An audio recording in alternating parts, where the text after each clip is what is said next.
नबी करीम सल्लल्लाहु अलैहि वसल्लम की जिस्मानी खसूसियात। नबी करीम सल्लल्लाहु अलैहि वसल्लम की ज़ाती मुबारक सरापाए हुस्न व जमाल का कामिल नमूना थी। आप सल्लल्लाहु अलैहि वसल्लम की ज़ाहिरी शक्ल व सूरत ऐसी दिलकश और पुरकशिश थी कि जो भी देखता मबहूत हो जाता। सहाबा कराम रज़ी अल्लाह अन्हु ने आप सल्लल्लाहु अलैहि वसल्लम के हुस्न व जमाल को बयान करने की बारहा कोशिश की, मगर अल्फाज में वो नूरानी जलाल और जमाल समूना मुमकिन न था। चेहरा मुबारक। नबी करीम सल्लल्लाहु अलैहि वसल्लम का चेहरा इंतहाई हसीन, रोशन और पुरजलाल था। चेहरा मुबारक न बिल्कुल गोल था और न लंबा, बल्कि हल्की गोलाई लिए हुए था। सहाबा कराम रज़ी अल्लाह अन्हा फरमाते थे कि चेहरा अनवर चौधों के चांद की मानिंद चमकता था। बल्कबाज ने कहा कि चांद से भी ज्यादा रोशन और मुनव्वर था, और रंगत न ज्यादा गोरा था और न सियाह, बल्कि इंतहाई मुतवाजन सुर्खी माइल सफेद था, जो मजीद खूबसूरती को उजागर करता था। जब आप सल्लल्लाहु अलैहि वसल्लम खुश होते तो चेहरा मुबारक इस तरह दमकने लगता जैसे आईने पर रोशनी पड़ रही हो। आंखें। नबी करीम सल्लल्लाहु अलैहि वसल्लम की आंखें बड़ी, कुशादा और बेहद हसीन थीं।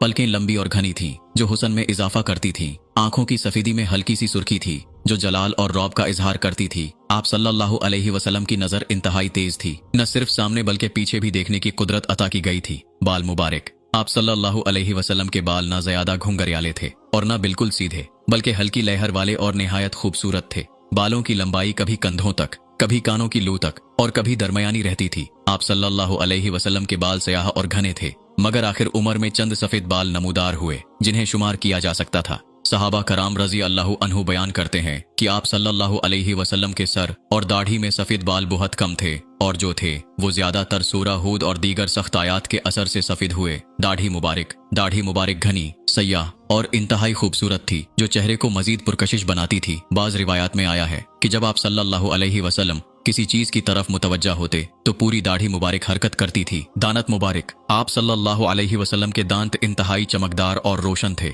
जैसे चमकदार मोती। आपके अगले दांतों में थोड़ा सा फासला था, जिससे गुफ्तगू के दौरान रोशनी सी महसूस होती थी। जब आप सल्लल्लाहु अलैहि वसल्लम मुस्कुराते तो दांतों से नूर निकलता मालूम होता और देखने वाला मशहूर हो जाता। लब्बे मुबारक। होंठ निहायत मुतवाजन और खूबसूरत थे, न बहुत पतले और न मोटे। जब आप सल्लल्लाहु अलैहि वसल्लम गुफ्तगू फरमाते तो अल्फाज निहायत वाजिहा, मीठे और दिल में उतर जाने वाले होते। गर्दन मुबारक। नबी करीम सल्लल्लाहु अलैहि वसल्लम की गर्दन निहायत मुतनासिब और खूबसूरत थी। बाज सहाबा रज़ी अल्लाह अन्हु ने फरमाया कि आप सल्लल्लाहु अलैहि वसल्लम की गर्दन चांदी की मानिंद चमकदार और हमवार थी। दस्ते मुबारक। नबी करीम सल्लल्लाहु अलैहि वसल्लम के हाथ नरम व मुलायम, मगर मजबूत और ताकतवर थे। सहाबा कराम रज़ी अल्लाह अन्हु फरमाते हैं कि नबी करीम सल्लल्लाहु अलैहि वसल्लम का हाथ रेशम से ज्यादा नरम था। जब किसी के कंधे पर हाथ रखते तो वो शख्स सकून और राहत महसूस करता। जिस चीज को हाथ लगाते इसमें बरकत पैदा हो जाती। चलने का अंदाज। नबी करीम सल्लल्लाहु अलैहि वसल्लम निहायत बावकार अंदाज में चलते